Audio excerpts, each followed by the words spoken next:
Hello, all my beautiful single moms out there, you sensational ladies. This is Elishawn, the ADHD cutie. Welcome to the channel. If you're new here, hello. I hope that this is beneficial. If not, please feel free to scroll through my other videos and maybe you'll find something that is helpful for you or even for your ADHD child. Today, I want to talk about the 3 months that are left in the school year. Yes, I know. I know.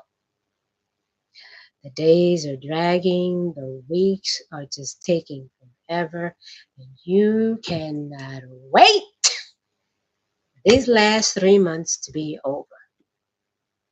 And you're just the parent.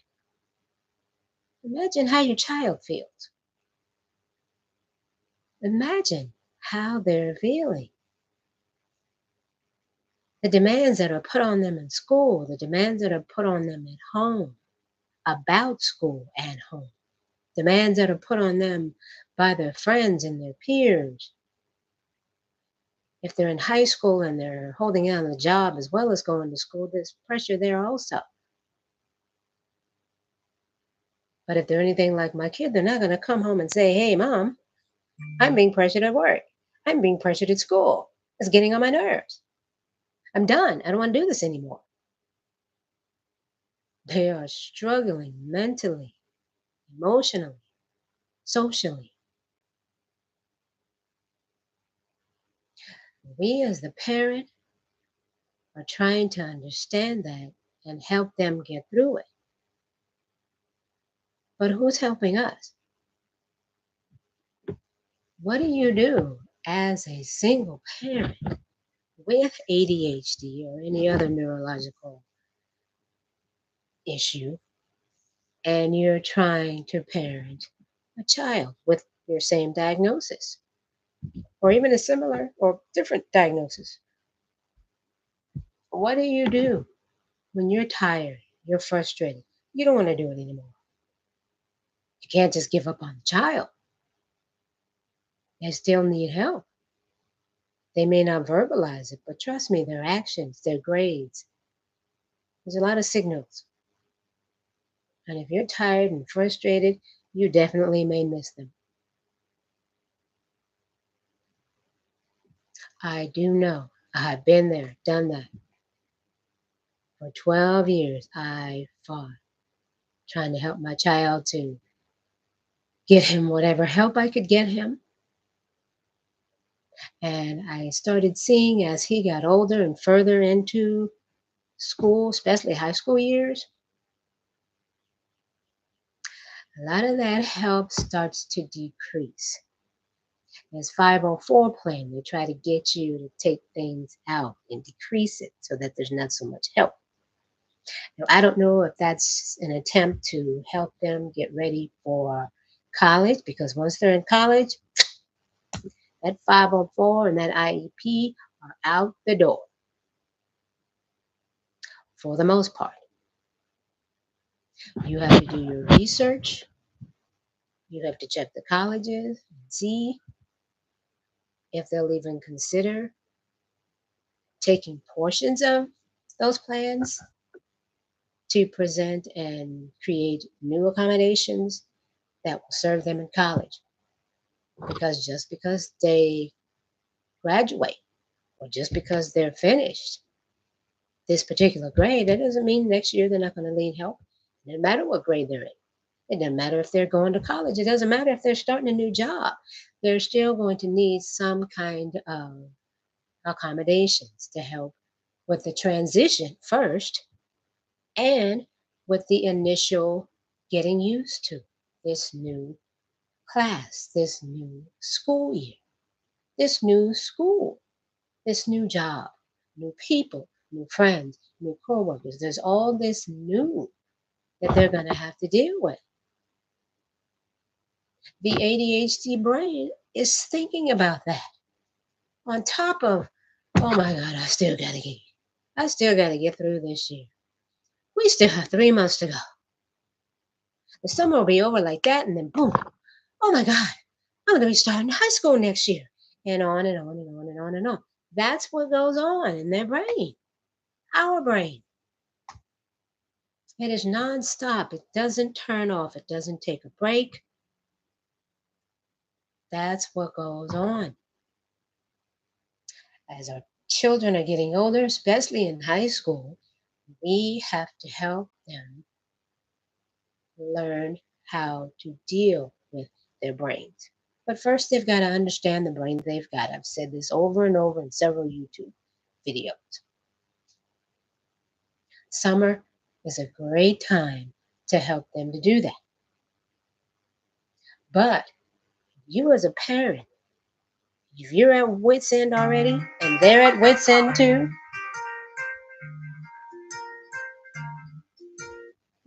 my apologies for that.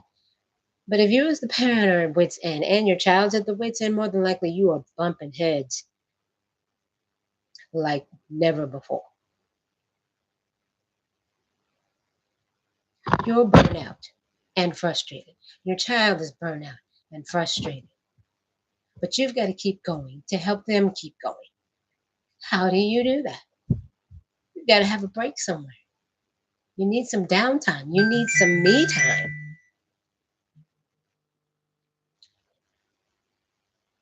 Way to do that is to put on some music. Put on some music that both of you like and just either listen to it, sing together, dance, whatever. I used to do that with my son. We would just break out laughing, being silly, just taking some time out and just, whew, it's a lot. I know. But you got to have these built in times of just taking a break. You need it, but so does the child. You, as the parent, need it in order to fuel and help them to keep going. But we've got to figure out ways that we can keep going before we can fill them. It's not always easy. I know it can be very difficult. It's a lot. Heck, sometimes it's a lot just to plan a getaway. I know, too many steps, too many things to do, too many things to think about before you go, too many things to think about while you're gone, and then think about what you're going to do when you get back. If you go away by yourself and you leave the child, especially during the school year, then you're thinking about who's going to watch him, who's going to take care of him, who's going to make sure he's doing his homework and turning in assignments and blah, blah, blah, blah, blah. If no one has been doing that with you so far, they're not going to know how to do it once you're gone. So you're going to have to go over that. More things, more stuff. Okay. Sorry about the sunlight. Let me try. Okay. Hope that's better. Okay. But yeah, it's just more things, which is all the more reason that you need a break as the parent. I know these last 3 months feel like I just can't do it anymore. I'm just done. I know that feeling. Been there, done that. My son told me that about his senior year in high school. I was so excited because we were just so close to the finish line, but he was done. He was just done. What do you do about that? You can't just not go to school. Still got to go to school. Find ways to help him cope and yourself. And they can be things that you do together, they can be things that you do separately, but make sure they are things that you both enjoy or at least have an interest in. Go biking, go for a swim, but make sure those are things that you both like to do. If you're going to listen to music, listen to songs that you both enjoy. Dance around the house, act silly, just take a break,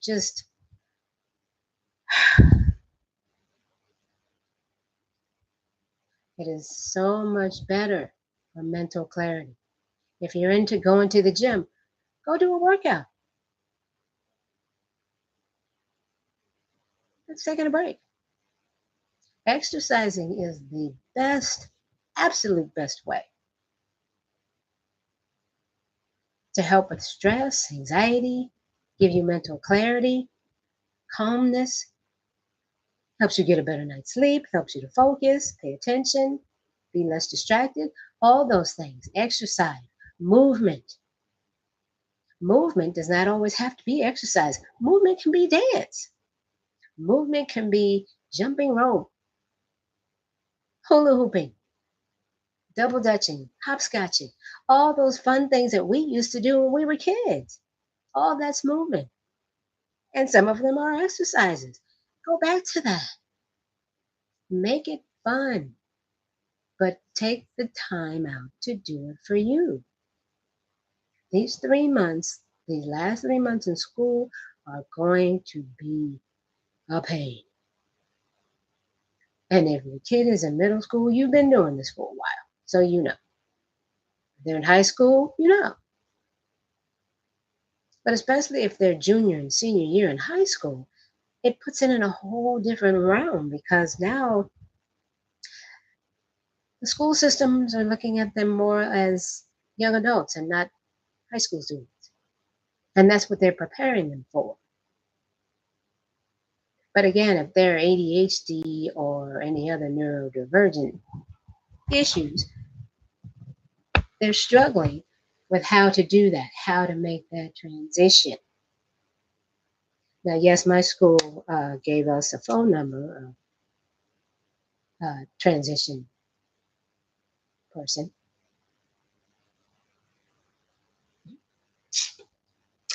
And so I said, you want him to just go make the phone call and just set everything up and talking to us? They were like, yes. I'm like, clearly you know nothing about ADHD, especially in boys and especially my boy. You all don't have anybody to help them with the transition.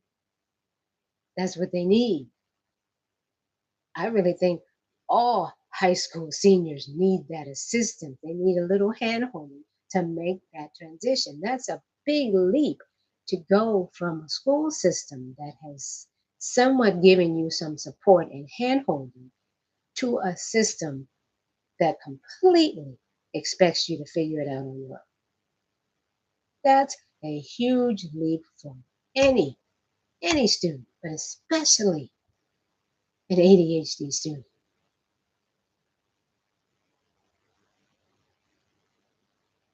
The child may know that they have an ADHD, but they don't always understand what that entails, what it looks like.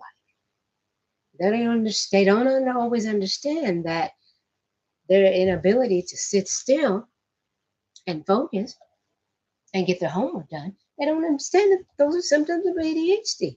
And there are ways to deal with those. There's ways to improve those symptoms by improving their executive function skills. We can help them do that, but we too need a break as the parent. We need a break. Take that break. One way you can take that break, and it's not too late, if you can hire an executive function skills and ADHD coach. Not a mentor, not a teacher's assistant, a, um, not a tutor. This is totally different because if they've got ADHD, then they are definitely struggling with their executive function skill, how to start their assignments, how to start a research paper, how to start all of this homework that's due in the next couple of days. They're struggling with those tasks, task initiation, which means getting started, planning, scheduling, prioritizing, which which assignment needs to be done first, which one's more important. They struggle with all of that.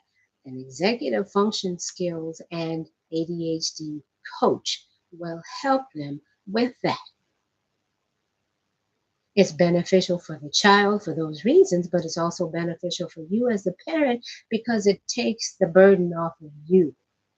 It takes you out of the equation so you can focus on something else.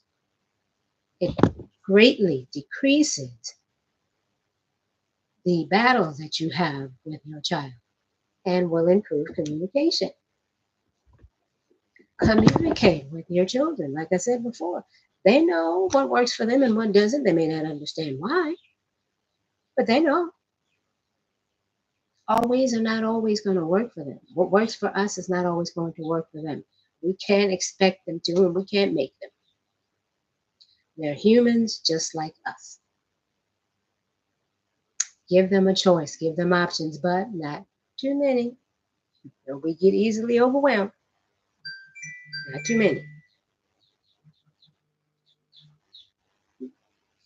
Try and find a coach that they feel comfortable with. I kept trying to find a black male. I have a black boy. It's like he needs all the positive black male influence that he can get. I couldn't find one.